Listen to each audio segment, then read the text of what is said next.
एक female actor हैं हमारी, जिनका एक इंटरव्यू बड़ा वायरल हो रहा है और उसके क्लिप्स उस इंटरव्यू के चलने से पहले ही बड़े वायरल हो गए। इनिशियली जब मैंने भी देखा तो मुझे भी बहुत बहुत गुस्सा आया।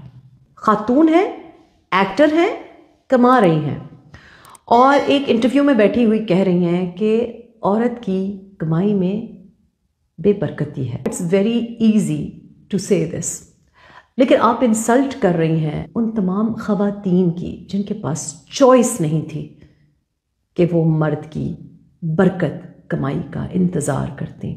और हिपोक्रेसी और लैक ऑफ इंसाइट की हद ये देखें कि then she goes on to say कि औरत जिताती है।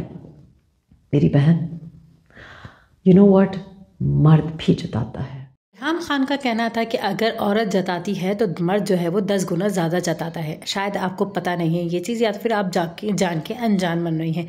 अगर आप पढ़ी लिखी होती तो आप ये वाली बातें नहीं करती। आई एम श्योर आप पढ़ी लिखी है, लेकिन आपने फिर भी इस तरीके की बात करी है तो मुझे बड़ी शॉकिंग थी मेरे लिए ये चीज़ कि औरत होकर औरतों के लिए आप ऐसी बातें कर रही है, जबकि आप खुद भी कमा रही हैं, ड्रामा इंडस्ट्री में हैं, आपको सब चीज़ें पता है, लेकिन फिर भी आपने इस तरीके की बातें करी और औरतों को इन्होंने नीचा दिखाया है, जो कि मुझे बहुत बुरा लगा। क्योंकि मैं खुद एक औरत हूँ और मैं औरतों की इज्जत करती हूँ और मुझे उनका काम करना पसंद है और मुझे पता है कि औरतें इस तरह की नहीं होती हैं, वो घर को सपोर्ट करने वाली होती है, तो वो इस तरीके की बातें बिल्कुल भी नहीं करती। लेकिन आपने ये बात करके अपने आप को तो नीचे गिराया ही गिराया, लेकिन उन खवातीन को भी नीचे गिरा दिया जो अच्छे तरीके से घर को चलाना और अच्छे तरीके से घर को मैनेज करके काम करती हैं। आपने उन सब की इंसल्ट करी है, तो मुझे ये चीज़ बहुत बुरी लगी आपकी। रेहाम खान का ये भी कहना था कि अगर कोई मर्द ये वाली बात कहता तो शायद इतनी बुरी नहीं लगती, लेकिन जितनी आपने ये बात कही है उतनी बुरी लग रही है, क्योंकि औरत होके औरत को ही तज़लील करना, ये वाली चीज़ मुझे समझ में नहीं आई। आपने किस कंटेंट में ये वाली बातें कही हैं, आपके क्या दिमाग में चल रहा था, कुछ समझ में नहीं आ रहा। क्योंकि आपकी ये जो वीडियो है वो वायरल हो गई है, मुझे जवाब देना था, क्योंकि मुझे ये ऐसी चीज़ें बहुत बुरी लगती हैं कि औरतों को नीचे दिखाया जाए।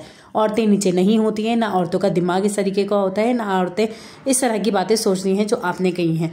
तो आपने ये बात बिल्कुल गलत कही है। मेरी तरफ से आपको सारी औरतों से माफ़ी मांगनी चाहिए और उनको ये एहसास दिलाना चाहिए कि नहीं, आपने ये बात गलत कही है। तो आपको फ़ौरन ही सोशल मीडिया पे अपना वीडियो जो है वो देना चाहिए लोगों के लिए कि आपने गलत बात करी है। जी हाँ व्यूअर्स, तो रेहाम खान तो बहुत ज़्यादा ही गुस्से में आ गई हैं कि सबा ने ये क्या बातें करी हैं। वो तो कह रही है कि ये तो ड्रामा इंडस्ट्री में, लेकिन फिर भी इस तरीके की बातें करें, मुझे बड़ा ताज्जुब है। आपको रेहाम खान का कहना कैसा लगा कमेंट बॉक्स में लाजमी बताएगा। चैनल को लाइक सब्सक्राइब कीजिए।